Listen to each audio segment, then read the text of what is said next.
आज की इस वीडियो में हम आपको बताने का प्रयास करेंगे कि जब डिवाइन फेमिनाइन इस कनेक्शन से गायब हो जाती है, यानी अपनी एनर्जी देना बंद कर देती है, डिवाइन मैस्कुलाइन से परेशान हो जाती है और एक रनर एनर्जी में आ जाती है, तब इसका क्या इफ़ेक्ट हमारे डिवाइन मैस्कुलाइन पर पड़ता है। तो चलिए जानते हैं। दोस्तों, डिवाइन मैस्कुलाइन अक्सर यह मानकर चलते हैं कि फेमिनाइन हमेशा उनकी वेट करेगी या जहाँ छोड़ा था वहीं मिलेगी, चाहे वे कितना भी भागें, चाहे वे कितना भी दूर रहें।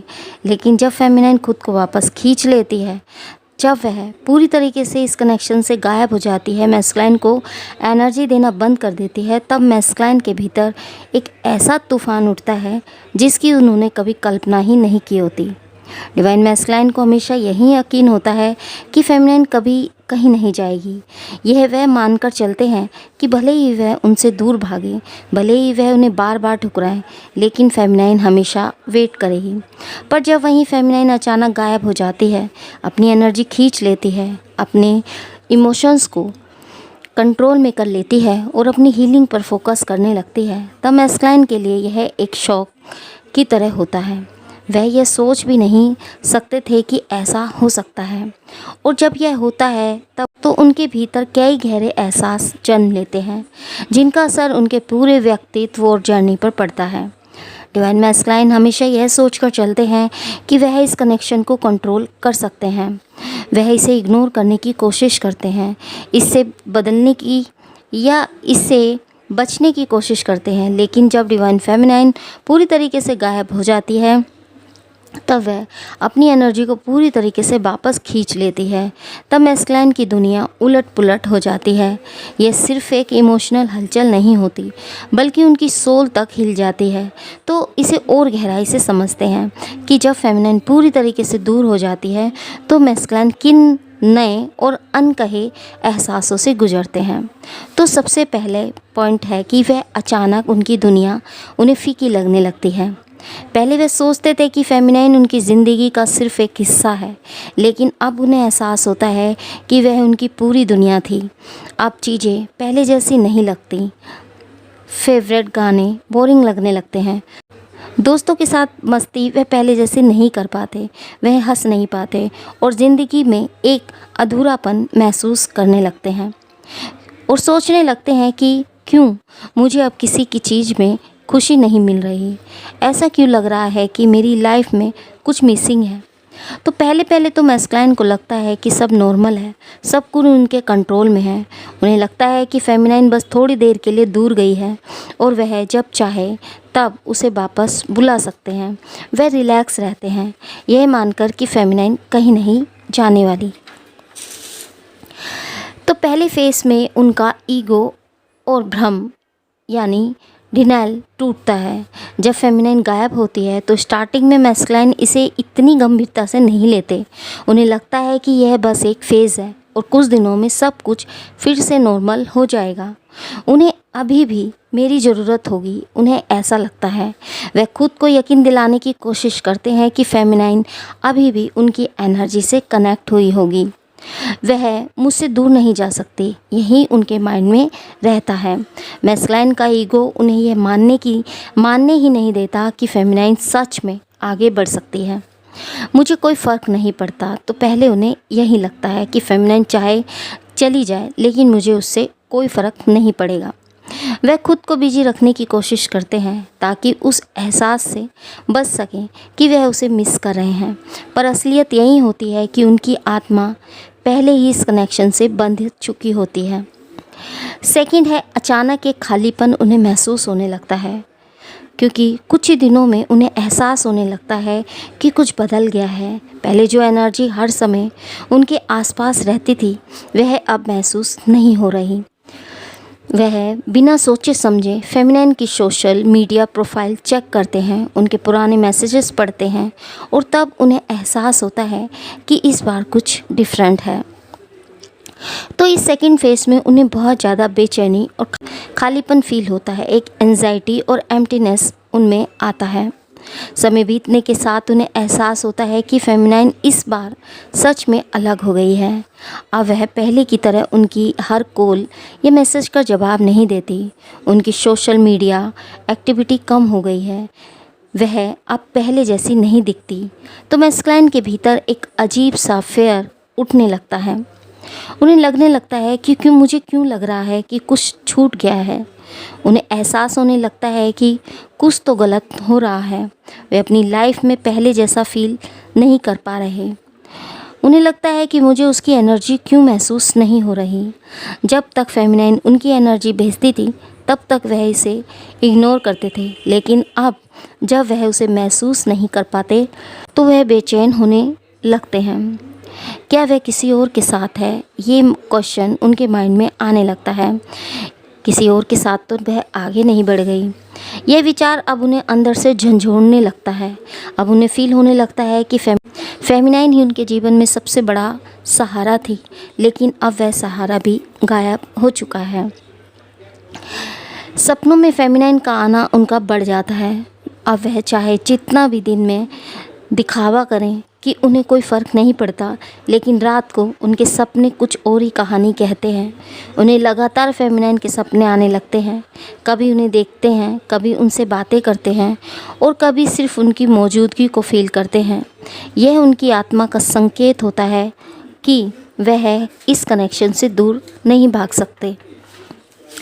उनके माइंड में चलता रहता है कि क्यों मैं हर रात उसे देखता हूँ, उसे सोचता हूँ। क्या यह मेरा वहम है या सच में कुछ चल रहा है। थर्ड है, उनमें बेचैनी और घबराहट बढ़ने लगती है। वे जितना भी खुद को बिजी करने की कोशिश करते हैं उतना ही ज़्यादा बेचैन महसूस करते हैं। वे समझ नहीं पाते कि ऐसा क्यों हो रहा है, लेकिन उनके भीतर एक अजीब सा डर उठने लगता है। क्या वह सच में चली गई है। तो इस फेज़ में गुस्सा और अहंकार उनका टूटता है। मतलब अब तक मैस्कुलाइन पूरी तरीके से उलझ चुके होते हैं। उनकी बेचैनी गुस्से में बदलने लगती है। उन्हें ये समझ नहीं आता कि आखिर फेमिनाइन ने उन्हें अब इतनी आसानी से कैसे छोड़ दिया। अगर वह मुझसे प्यार करती थी तो वह यूं चली क्यों गई। अब वह उल्टा फेमिनाइन पर इल्ज़ाम लगाने लगते हैं। क्या उसने मुझसे झूठ बोला था। उन्हें लगता है कि यह सब एक धोखा था। अब अगर वह वापस मेरी लाइफ में आएगी तो मैं उसे अपनाऊंगा ही नहीं, यह उनके माइंड में चलने लगता है। लेकिन यह सिर्फ उनका गुस्सा होता है और उनकी सच्ची फीलिंग्स नहीं। पर इस गुस्से के बावजूद उनकी आत्मा अंदर ही अंदर रोने लगती है। अब उन्हें पहली बार एहसास होता है कि वह कितनी गहराई से फेमिनाइन से जुड़े हुए थे। थर्ड है, बिना वजह फेमिनाइन की एनर्जी उन्हें महसूस होती है। चाहे वे किसी भीड़भाड़ वाली जगह पर हों या अकेले बैठे हों, उन्हें अचानक ऐसा महसूस होने लगता है कि जैसे फेमिनाइन वहीं आसपास हो। उनका परफ्यूम, उनकी हंसी, उनकी वाइब्स, वह सब फील करने लगते हैं, भले ही फेमिनाइन वहाँ ना हो। उनके माइंड में चलता है कि मैंने तो उसे इग्नोर करने की कोशिश की थी, फिर भी यह एहसास क्यों बढ़ता जा रहा है। क्या वह भी मुझे महसूस कर रही होगी। यह क्वेश्चन उनके माइंड में चलता है। फोर्थ है, फेमिनाइन की एनर्जी को मिस करने लगते हैं। तो दोस्तों, जब तक फेमिनाइन आसपास थी उन्हें समझ नहीं आया कि उनकी एनर्जी कितनी ज़रूरी थी, लेकिन अब जब वह पूरी तरीके से गायब हो गई है तो उन्हें महसूस होता है कि वह कितनी गहराई से उनसे कनेक्ट थे। उन्हें अब वह कंफर्ट, वह सिक्योरिटी, वह बिना शब्दों का प्यार महसूस नहीं होता। तो इस फोर्थ फेज़ में वह एक्सेप्टेंस और पेन में आते हैं। अब वो फेमिनाइन की यादों से लड़ते लड़ते थक चुके होते हैं। उन्हें एहसास होने लगता है कि यह सिर्फ एक नॉर्मल रिलेशनशिप नहीं थी, यह कुछ और ही था, कुछ बहुत बड़ा। तो उन्हें खुद पर डाउट होने लगता है कि क्या मैंने अपने प्यार को खो दिया। अब वह इस सवाल से भाग नहीं सकते। अब वह मुझे माफ़ करेगी। उनके दिमाग में बहुत सारे क्वेश्चन चलते रहते हैं। उन्हें डर लगने लगता है कि कहीं उसने बहुत देर ना कर दी हो। क्या मुझे उससे बात करनी चाहिए। वह कई बार मैसेज टाइप करते हैं लेकिन सेंड नहीं कर पाते। यह दर्द इतना गहरा होता है कि वह पहली बार खुद को वीक महसूस करते हैं। उन्हें लगता है कि वह इस पेन से बाहर नहीं निकल सकते और तब पहली बार वह अपनी हीलिंग पर ध्यान देने लगते हैं। अचानक बहुत ज़्यादा इरिटेशन और गुस्सा उन्हें फील होने लगता है। अब उन्हें खुद पर, फेमिनाइन पर और इस पूरे कनेक्शन पर गुस्सा आने लगता है। उन्हें यह समझ नहीं आता कि आखिर वह क्यों नहीं इसे इग्नोर कर पा रहे। वे छोटी छोटी बातों पर झुंझलाने लगते हैं, लोगों से चिड़चिड़ा व्यवहार करने लगते हैं, इरिटेट होते हैं, गुस्सा दिखाते हैं और खुद भी समझ नहीं पाते कि वह ऐसा क्यों कर रहे हैं। उन्हें लगने लगता है कि क्यों हर छोटी चीज़ मुझे परेशान कर रही है, मुझे उससे कोई फ़र्क नहीं पड़ता या शायद पड़ता है। ये क्वेश्चन उनके माइंड में आता है कि अगर फेमिनाइन चली गई है तो एक बार उनका माइंड कहता है कि मुझे उससे कोई फ़र्क नहीं पड़ता, लेकिन दूसरी ही बार उनका दिल कहता है कि शायद उन्हें फ़र्क पड़ता है। फिफ्थ है, उनका गुस्सा और फ्रस्ट्रेशन बढ़ जाता है। पहले वह खुद को समझाते हैं, चलो ठीक है मुझे फ़र्क नहीं पड़ता, लेकिन फिर जब वह देखते हैं कि फेमिनाइन सच में अपनी लाइफ में आगे बढ़ रही है, तब उन्हें गुस्सा आने लगता है। उन्हें लगने लगता है कि फेमिनाइन को मेरी ज़रूरत क्यों नहीं पड़ रही। उन्हें लगता है कि फेमिनाइन ने उन्हें छोड़ दिया, जबकि सच तो यह है कि वह खुद ही पहले दूर हुए थे। तो इस फेज़ में उनकी अवेकनिंग और ट्रांसफॉर्मेशन होता है। अब मैस्कुलाइन का पुराना अहंकार यानी उनका ईगो पूरी तरीके से टूट चुका होता है। वह अब खुद के बारे में सोचने लगते हैं और उनके मन में यही आता है कि मुझे खुद को बदलना होगा। वह अपनी गलतियों को समझने लगते हैं, क्या मैं सच में प्यार के लायक हूँ। सेल्फ डाउट करने लगते हैं। अब उन्हें अपनी पुरानी हैबिट्स, अपने फेयर और अपनी वीकनेस समझ आने लगती है। अब मैं अपनी फेमिनाइन से जुड़ने के लिए क्या कर सकता हूँ, यह क्वेश्चन उनके माइंड में आने लगता है। अब वह उस दिशा में कदम बढ़ाने की कोशिश करते हैं जहाँ से उनकी हीलिंग स्टार्ट हो सके। अब उनकी आत्मा उन्हें धक्का देने लगती है कि वह भी अपने डिवाइन पाथ पर चले। यह वह मोमेंट होता है जब मैस्कुलाइन फुली स्पिरिचुअल अवेकनिंग की ओर बढ़ते हैं। तो इस फिफ्थ फेस में अचानक उन्हें सिंक्रोसिटी और साइन दिखने लगते हैं। पहले वह इन सब चीज़ों को महज इत्तेफाक मानते थे, लेकिन अब वह बार बार 1111, 222, 444 जैसे नंबर देखने लगते हैं। कोई गाना बजता है और उन्हें फेमिनाइन की याद आ जाती है। उन्हें कुछ ऐसा मिल जाता है जो सिर्फ उन्हीं दोनों के बीच का कोई ख़ास कनेक्शन था। यह सब उनकी सोल को और भी बेचैन करने लगता है। उन्हें लगने लगता है कि मैं हर जगह ये साइन क्यों देख रहा हूँ, क्या यूनिवर्स मुझे कुछ कहना चाह रहे हैं। तो दोस्तों 6 पॉइंट है कि उन्हें एहसास होता है कि वह इस कनेक्शन से भाग नहीं सकते।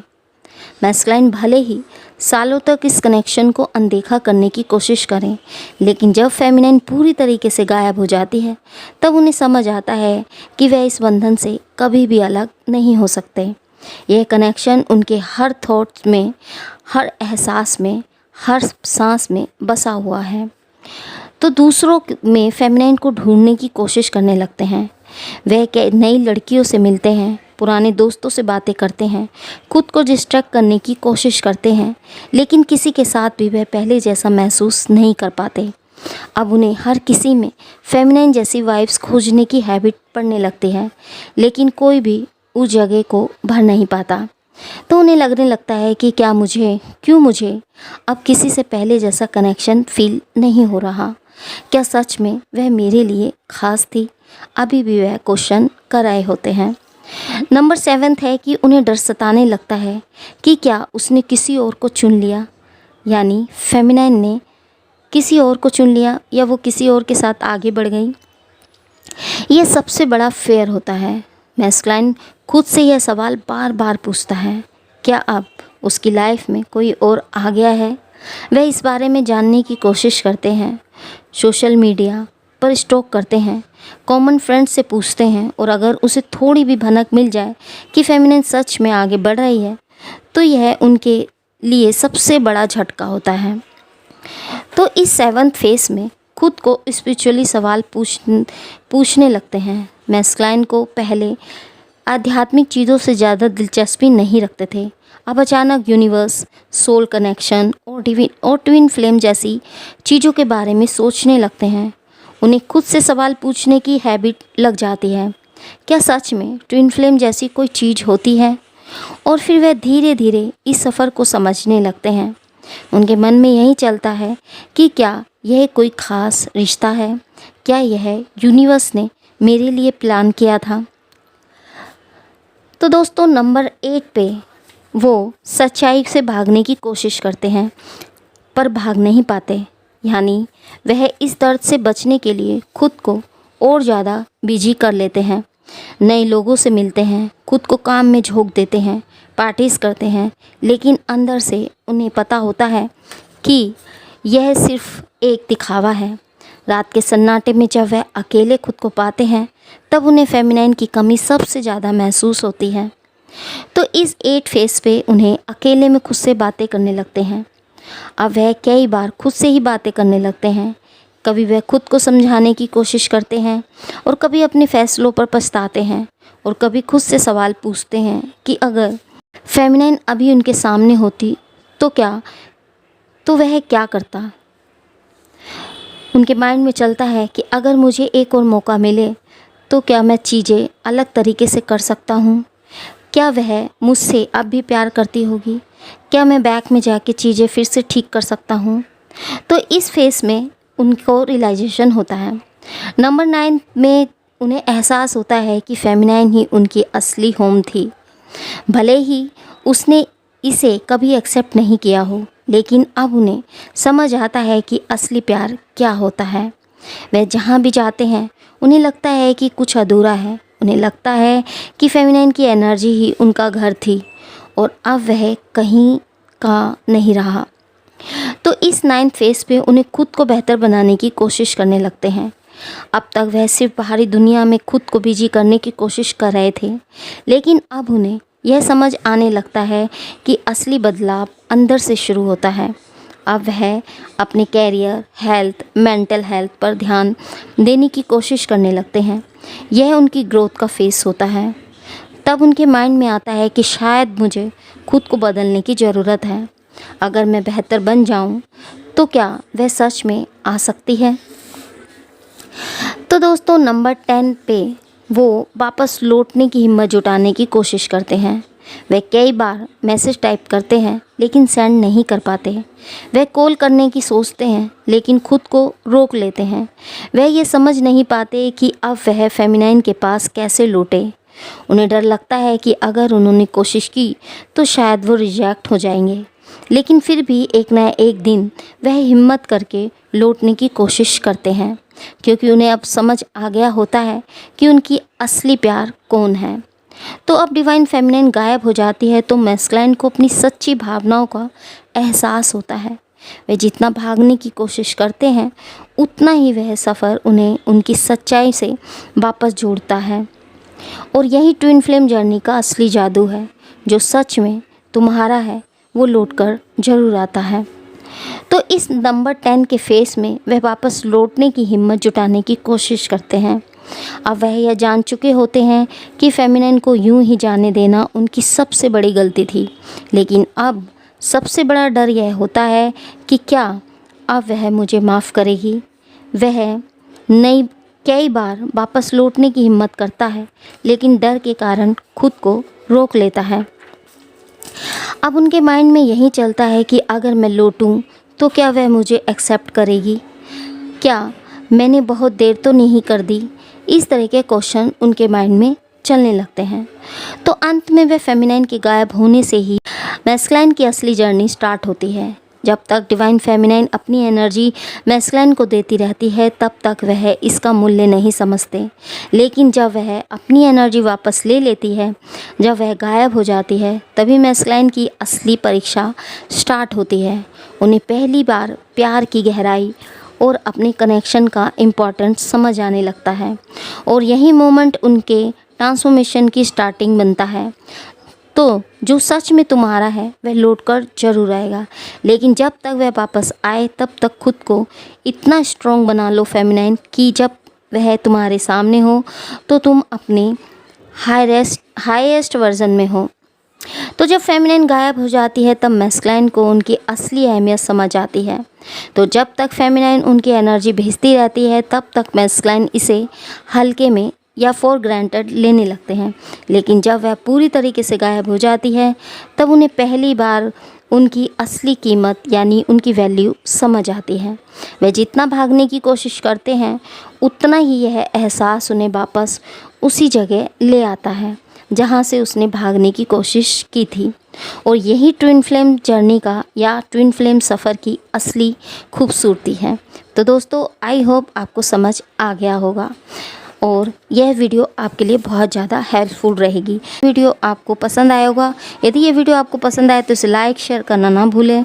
मिलते हैं आपको नेक्स्ट वीडियो में, जिसमें हम आपको बताएंगे कि ऐसी सिचुएशन में फेमिनाइन क्या फील करती है जब वो अपने मैस्कुलाइन को एनर्जी देना बंद कर देती है।